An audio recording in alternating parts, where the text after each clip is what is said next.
ரீசெண்டாக நடந்து கொண்டிருக்கிற ஒரு முக்கியமான பொலிட்டிக்கல் இஷ்யூ என்னன்னா, இந்தியா ரஷ்யா ரிலேஷன்ஷிப் பத்தி யூரோப்பியன் யூனியன் சில தடைகளை விதிச்சிருக்காங்க. ரீசெண்டா யூரோப்பியன் யூனியன் இந்தியா மேல சில தடைகளை வச்சிருக்காங்க.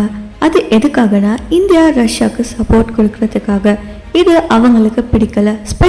ஸ்பெஷலி ரஷ்யா அண்ட் உக்ரைன் யுத்தம் நடந்துகிட்டு இருக்கிறதால யூரோப்பியன் யூனியன் ரொம்பவே ரஷ்யாவை எதிர்த்துக்கிட்டு இருக்காங்க. இந்தியா இன்னும் ரஷ்யா கிட்ட இருந்து ஆயில், வெப்பன்ஸ், மெடிசின் இதெல்லாம் எடுக்குது.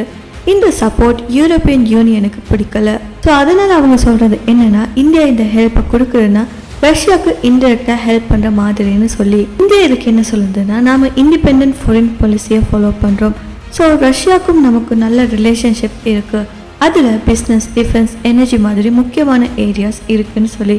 ஸோ இந்தியா ஸ்ட்ரைட்டா சொல்லுது, சப்போர்ட் பண்றது நம்ம நேஷனல் இன்ட்ரெஸ்ட்காகன்னு சொல்லி. இந்த விஷயம் இந்தியாவுக்கும் யூரோப்பியன் யூனியனுக்கும் இருக்கிற ரிலேஷன்ஷிப்பை எஃபெக்ட் பண்ண சான்ஸ் இருக்கு.